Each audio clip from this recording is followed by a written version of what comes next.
Hello friends, नमस्कार। मैं हूँ दीपा ठाकुर। आप लोग सबसे पहले मेरे चैनल को सब्सक्राइब कीजिए।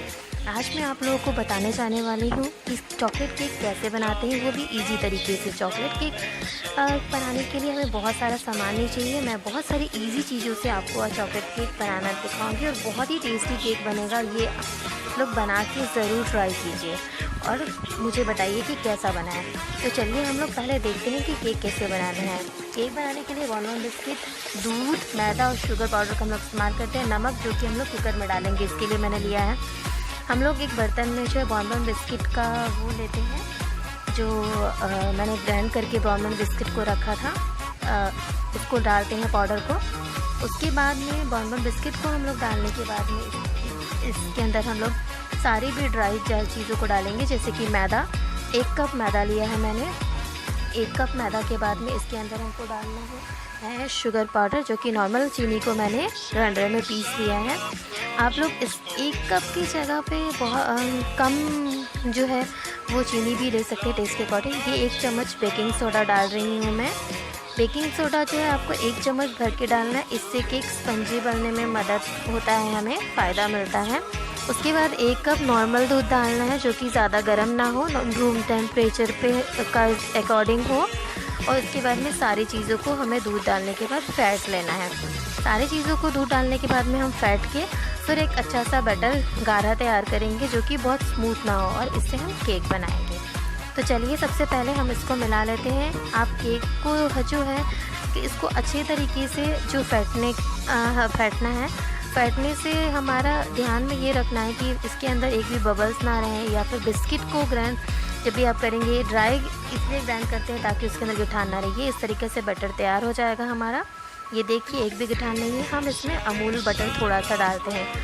1 से 1.5 चम्मच हम अमूल बटर को मेल्ट कर लिया है मैंने। अब इसको मैं डालूँगी इस बटर में। उसके बाद थोड़ा सा मिला देना है। ये बटर जो हमारा रेडी हो गया है अब केक बनने के लिए। आगे हम इसको रेडी करके इस तरीके से हल्का हल्का और थोड़ा सा हिला देंगे ताकि बटर जो है हम ले जाए। उसके बाद हम आगे इस तैयार करेंगे। तो चलिए हम देखते हैं। पहले हम बर्तन लेते हैं जिसमें हमको केक का बटर डालना है। उसमें हल्का सा रिफाइन ऑयल लगा लिया है ताकि वो चिपके नहीं। जब हम लोग केक निकालेंगे तो सुविधा होगा, केक इसमें चिपकेगा नहीं। अब इसमें बटर डाल देना है। बटर डालते वक्त आप ध्यान में रखिएगा कि हमको एकदम भर के नहीं डालना है। ऊपर से 1 इंच जो है वो आप छोड़ के बटर डालिए, तो उससे फ़ायदा ये होगा कि केक जब फूलेगी हमारे तो ऊपर बाहर नहीं निकलेगी।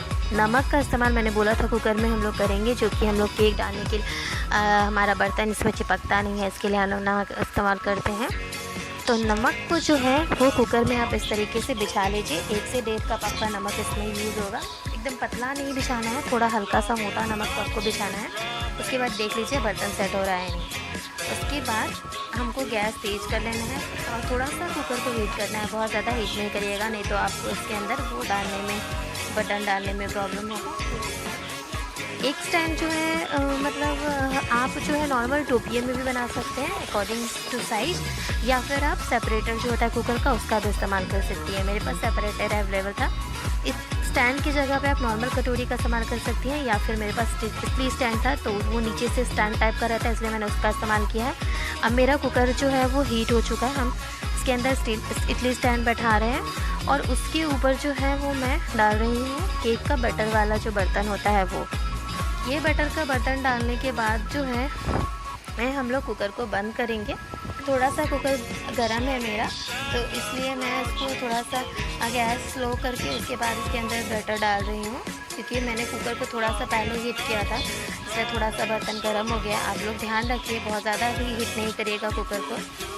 उसके बाद हम लोग ये भी ध्यान में रखेंगे कि हम जो कुकर का ढक्कन लगा रहे हैं उसके अंदर सीटी ना लगा हो। ये देखिए हम लोग इस तरीके से लगाएंगे। साथ में कुकर के ढक्कन में रबर भी नहीं लगी होनी चाहिए। रबर और सीटी दोनों को हमको इग्नोर करना है और हम लोग इस तरीके से ढक्कन को बंद कर लेते हैं और उसके बाद हम लोग पकाएंगे अब केक को। तो ये देखिए सीटी नहीं लगी है, अब भाप आ रही है। 10 मिनट हमको इसको जो है वो स्लो आंच पे पकाना है। उसके बाद हम तेज़ करेंगे, बहुत एकदम से तेज़ नहीं करेंगे, लेकिन स्लो से थोड़ा सा तेज़ करके फिर हम 20 मिनट पकाएंगे। और 20-30 मिनट में हमारा केक एकदम से रेडी हो जाएगा। ये 30 मिनट बाद हम इसको खोल दे रहे हैं। 30 मिनट बाद जब खोलेंगे तो ये देखिए केक जो है इस तरीके से आपको दिखेगा। आप इसके अंदर चम्मच या टूथपिक डाल के ट्राई करिए, नहीं चिपक रहा है इसका मतलब हमारा केक एकदम से रेडी हो जाए। ये जो कि फटी हुई है आप इसका बिल्कुल ध्यान में रखिए, ये प्रूफ कर रहा है कि हमारा केक बहुत अच्छा बना है।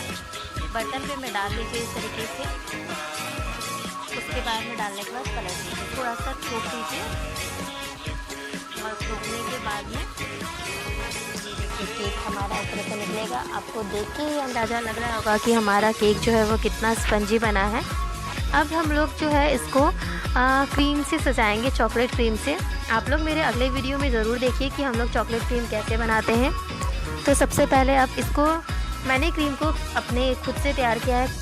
आप लोग चाहें तो बाहर से जो हर्शीज़ वाली चॉकलेट की सॉस आती है उसका भी क्रीम के लिए इस्तेमाल कर सकते हैं, या कोई भी चॉकलेट क्रीम का इस्तेमाल कर सकती हैं। क्योंकि लॉकडाउन है तो घर पे बनाना ज़्यादा इससे है ना। पहले केक आपको इस तरीके से दिख रहा था, अब ये देखिए पूरे बटर को अच्छे से नीचे तक लगाना है हमको। उसके बाद में हमारा केक इस तरीके से दिखेगा। फिर हम लोग इसको इस तरीके से डेकोरेट करेंगे, जो कि मैंने जेम्स का पाउडर बनाया है चॉकलेट का, और कॉर्नर पे सारा साइड से गोल में डाल दिया। और फिर डेयरी मिल्क को क्रश करके मिडिल में मैंने इस तरीके से डिज़ाइन बनाया।